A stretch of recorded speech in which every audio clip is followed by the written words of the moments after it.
just kidding. Hey guys, how's it going today? That was totally unplanned. Today we're going to talk about how to create a window of mobility and then train it. So rather than just doing a mobility drill and then calling it what it is, we're going to talk about how you can sequence a couple moves together to get the most benefit out of that movement and to actually retain what you get from it. So Dr. Swint is going to be my model. And what we're going to do is we're going to go through hip extensions. So we're going to demonstrate first how to do a couch stretch, which we've recently addressed on this IGTV channel. And then we're going to go into training that by going into a glute bridge so you actually retain that hip extension you get. So first thing we're going to do is prior to getting into a full couch stretch, with her foot up on a bench, we're going to start just in a lunge position to see if she has the mobility to even get here with a strong pelvic position. So this is pretty good. I'm actually going to pull her foot back a little bit because I want her knee right over the middle of the foot. So when you practice this, if your foot is way out in front, it's really hard to find activity in this hip. And same thing here, if your foot's way behind, it's like your heel's lifting off and you're just going to load your knee a ton. So start with your knee right over the middle of your foot, and then try to get extension from the hip by tucking at your pelvis. So she's going to take the arch out of her back and she's going to create stretch here. Is that pretty stretchy? Mm-hmm. Good. Now go into it wrong one time. Let your back arch. This is where you'll probably be if you have tightness in the front of your hip. To find this, you can even think about driving and squeezing through that back glute and then being active through your core here. Okay? Now, if this is pretty good, if you can find this position without your foot elevated, you're able to lengthen pretty well through your hip flexors minus your rectus femoris, which is the hip flexor that attaches from your pelvis down through your knee. So to add that muscle and your other quads, bring this foot up, and you can lean forward. You can put your hands on the ground if you need to. Good. And then come on back up, and she's going to try to find the same exact position that she was just in, but now there's way more tension through the quads, the front of the leg, because she added knee flexion. Feel that? Good. Now a few points here. If this is really tall, you can see her foot's barely on here, maybe use a lower surface. Or if this is really tight and it's hard to get in this position, but you're able to handle the lunge really well, you can change your knee position. So move your knee forward and slide this forward. Good. She's gonna fall off, but imagine her foot could stay on there.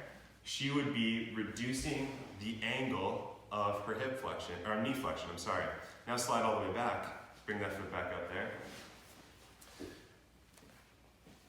Now she's super flexed at the knee, and this is super tight, it's screaming tight, yeah?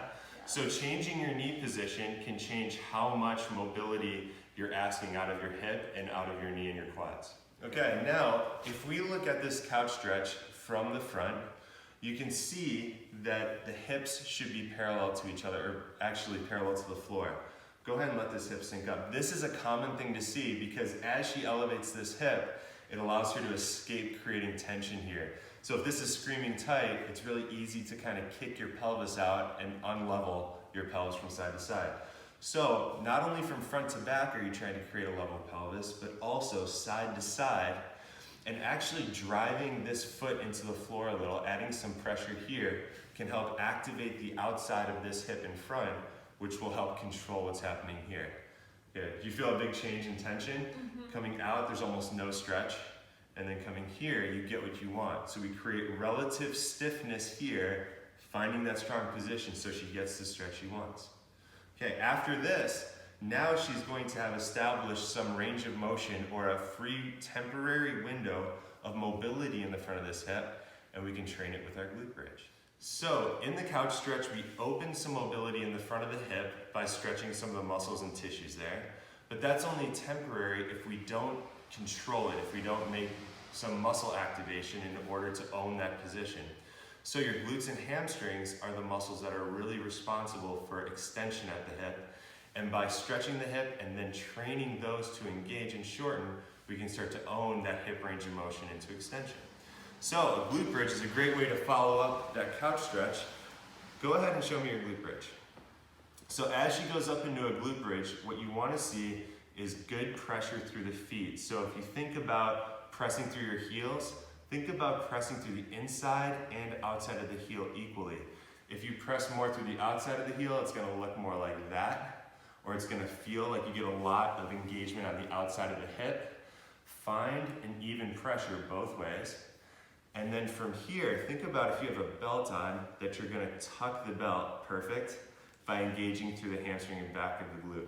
Now, that kind of even added a little, right? Even knowing what she's supposed to be doing, it's easy to fall into a bad position or not a perfect position. So this is a really underrated activity because it's just something we assume that we do well without thinking about it. Are you doing okay? Mm-hmm. Good. So now we can do some dynamic movement with this. So come on back down. And then find that top position again. So driving through the heels evenly inside outside, feeling squeeze shortening through the hamstring and glute. The other consideration to feel here is what your rib cage is doing. If you can see or feel your rib cage popping up, go ahead and do that. It's actually back extension here. You're not actually getting much hip extension. So thinking rib cage stays down, you might not be able to go as high, but you'll feel a ton more in your glutes and hamstrings. Perfect. So that's how you can sequence two movements to create mobility, have a window in which you have to train that mobility, and then use something that's really active to keep it, and then make it something that you own all the time. Hope you have a great day. Enjoy your weekend.